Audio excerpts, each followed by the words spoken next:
What's going on, everybody? Coming at you with a different video, and today I'm here at Lake Gregory. That's where I'm at. That's what you can see behind me. And I wanted to do a different video, but I wanted to make this video in particular for a while. It's been in me brewing for a while, and I feel like now is the time for it to come to the surface, okay? And there's so many things that I want to get out and across that I actually put it on my notes here, because there's just a lot, and I even organized it from top to bottom, so it's not necessary to say, but just wanted to say, okay? But the title of this video is "It Seemed Like a Good Idea at the Time," okay? And I coined that phrase from David R. Hawkins, okay? I read his book twice. It's called Power versus Force. And I thought I got that quote from that book. I don't remember where I heard it, but apparently it's from his book called Letting Go, which I haven't read. But yeah, just wanted to start off with that. I'm 35 years old, and I'm still learning, okay? I mean, in contrast to where I was 10 years ago, it's pretty incredible, actually.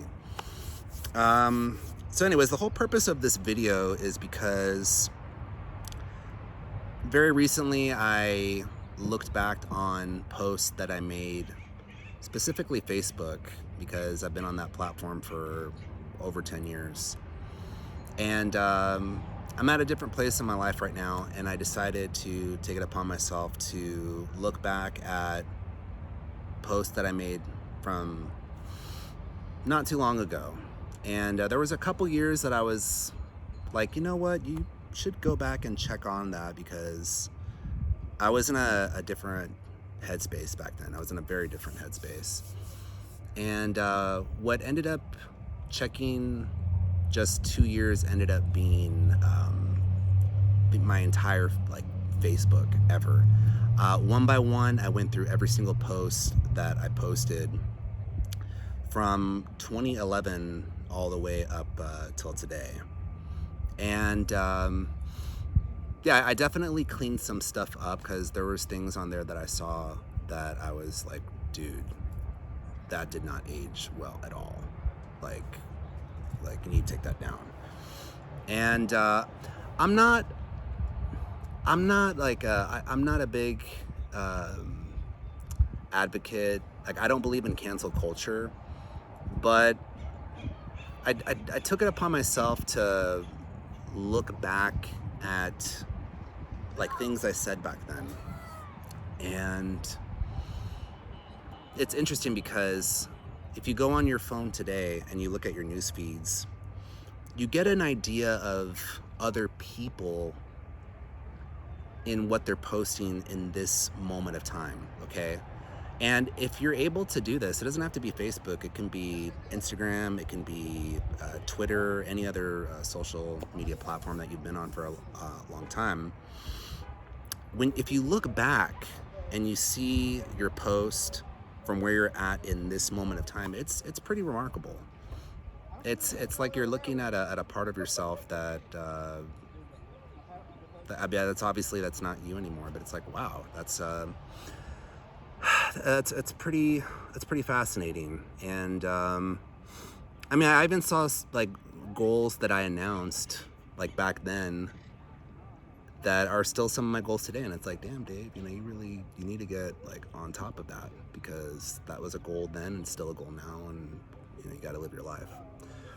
So anyways, yeah, I'm not about cancel culture at all. I'm a big believer in redemption, especially I have nothing to gain by taking down those posts. My Facebook is as of right now, it is set to private, so I'm not really worried about anybody digging through my stuff and bringing that to the surface. A lot of stuff I did keep on there because they are like just points of time that I look back on and go, okay, well, you were at that headspace. But some things were pretty egregious and they did not age well, and I had to take them down. But yeah, that's pretty much what I came to in doing that. And yeah, so, and another thing that I wanted to share with as well is, I heard this a while back, but what is real will endure, okay? I mean, pretty much it's, we post a lot of things in the moment that get us likes, validation, approval. It's instant gratification. You get the alert, you get the notification, you feel validated. And if you were to tell me like 10 years ago, oh yeah, you're only doing that for the likes and the approval, I would be in denial. I would probably deflect and say, oh no, I'm speaking my truth. But at the core and the root of it, looking back on it and reflecting, I could say, yeah, I was doing it for those things, and I was doing it to get a reaction and ultimately getting attention. And I got those things then, but then you got to look at, what does that stuff then do for you now? And then you got to look at it this way. What am I doing now to serve my tomorrow? Okay. Yeah, truth stands the test of time. And eventually, time reveals, everything. Time reveals all. Time heals all wounds and reveals all motives. Okay. I went all the way back up to 2011, and it really made me think about social media then versus now. Especially like during like 2015, like there was like a lot of social media gurus that were coming onto the scene and talking about what you need to do and how you need to post, and it was helpful information at the time. Like there was definitely like especially amongst like millennials, like back then I was 25, and there was a lot of gurus at that time coming out and marketing to millennials and talking about what you need to post and how you need to post and all that type of stuff. But yeah, I mean, self-help is like the self-help community, like the Tony Robbins and all that type of stuff. I think that stuff is very helpful, but I think it can get to a point where instead of becoming self-help, I actually think it can be self-hurt. And there's a lot of stuff out there about how you have to read like 65 books a year if you want to be successful and if you want to be happy and yada, yada, yada. And it got to the point for me where I was like overloading so much. I thought I had to have this book. I thought I had to have this book. I thought I had to listen to this person. I thought I had to do this and do that to keep up. And it ultimately, like it really took it took an unnecessary weight where it just became a very like heavy weight on my mind. And I believe that too much attachment to self-help can hinder you, okay? And what I did was around 2018, that's when I really started to let go. I did like a self-help fast where I really tried to limit listening to motivational speakers, reading books, and I really took that time then to really look inward and listen to my own voice. And that was like the reoccurring question in my mind. What do I think about all of this outside of these influences? What do I think? What do I feel? What do I want? How do I want to tackle this? Okay. And yeah, I mean, I had to get real honest with myself, because what I was doing prior to that, it just wasn't working, you know. And in 2017, I had a spiritual awakening, and I can get a little more in depth with that another time. But I knew, like, yeah, I knew I had like the awakening in 2017, but 2018 was a very pivotal year in terms of, okay, I need to start doing things different because what I'm doing right now is not working.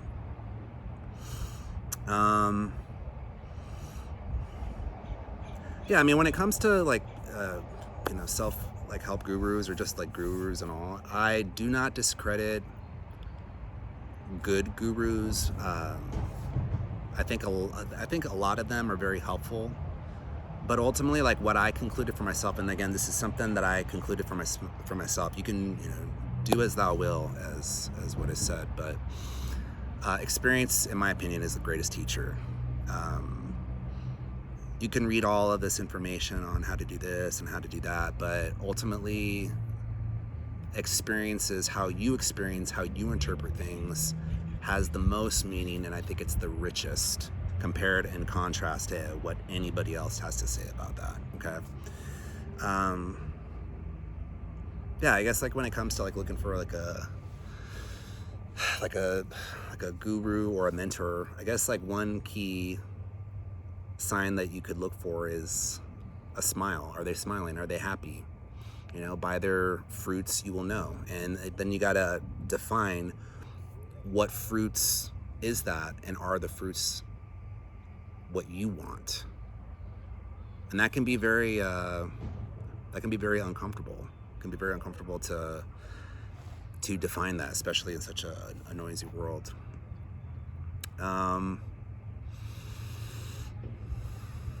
Let's see.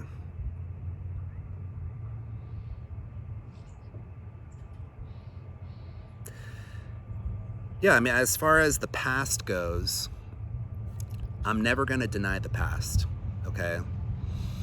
However, now that I'm in this present moment, there's a way at looking at it. So I'm never going to act like certain things didn't happen. I'm never going to act like, oh, I didn't do that, or I never said things like that. It's part of the journey. The difference is now I look at it from this perspective and go, okay, it seemed like a good idea at the time. And that's how I define that. So there's a short story that I remember listening to, and I feel like it's appropriate to this video. I remember in junior high there was a motivational speaker, and it was at David Starr Jordan Middle School at the time in Burbank. And I think the year was like 2001, 2002, one of those years. But there's a woman that was telling a short story about a boy who said a lot of mean things to a bunch of different kids, and somebody caught whiff of that, and I think the person told the little boy, okay, so for every mean thing that you said, you're going to take a nail and you're going to hammer it into a fence, okay? And there's like a whole bunch of you know, like wooden like fences, and there was a lot of nails like on the fences. And so once that boy, I guess, like was done counting all the mean things that he said, and he put a nail on the fence, he was then told, okay, now I want you to take all those nails out of the fences, okay? And so even though you could take those words back, or you can apologize, you can still see the holes that are there in the wooden fence. And that's a story that I wish I would have been more mindful about in the last 10 years, because there's a lot of things that I've said that were pretty hurtful and egregious. And I mean, that's it, you know? I mean, that's all you can do, is just obviously be sorry, and just be mindful that the words that you say have an impact, for better or worse, you know? So that's a story that I wanted to put in here. I don't know. I don't think I told it as well as I could have, but that's that. Okay. Um, but as far as yeah, I mean, life experience is the greatest teacher, and again, it just seemed like a good idea at the time to be posting all those self-help stuff, or even just outrageous antics, and I had quite a bit of that. Okay, I had quite a bit of that, and I was pretty good at that. I know my ego is coming out and saying that, but yeah. But anyways, looking back, like when I went all the way back to 2011, and here's the thing: 2011 and 2012 were actually pretty good years for me. Okay,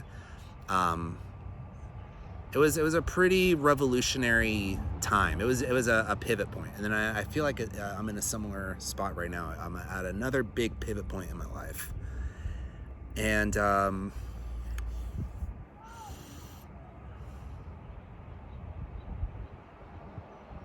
yeah, I really got to look back and see like who my like friends were back then, like my life, where I was working, what I was doing at the time, and it really made me realize that right now, any resentment or any like spite that I had, like I really don't have that anymore. I really let that go. And that was a process, okay? That really was. I'm not gonna act like that was like an easy thing to do. Healing can take a very long time, and there's no rush to heal, okay? You gotta take your time with that. You gotta really put in the work and just allow things just to kind of go on their own. But yeah, I mean, to where I'm at right now, I mean, I'm smiling again. I'm happy.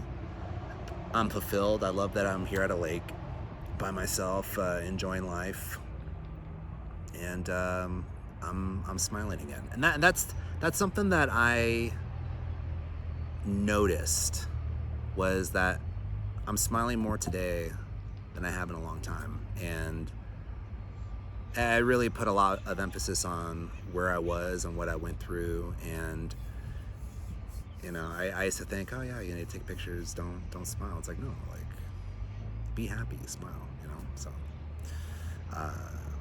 yeah, I'm happy. And I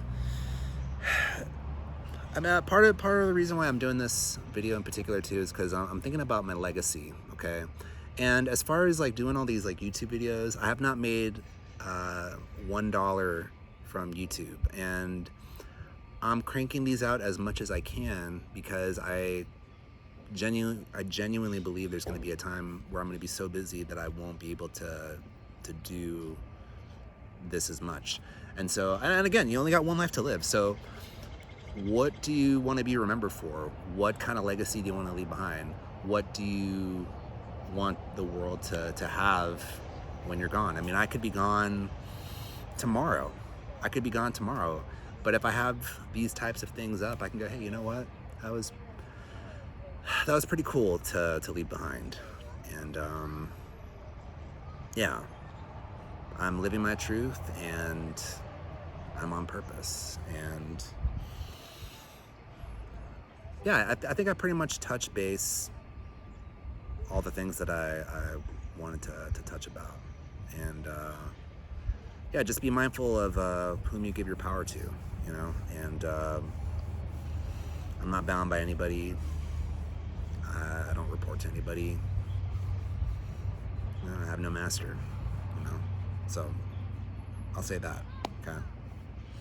But that's pretty much it, guys. I appreciate you guys watching. Thank you for watching. If you guys like this video, subscribe if you're new to the channel. Feel free to share, and I will see you on the next one.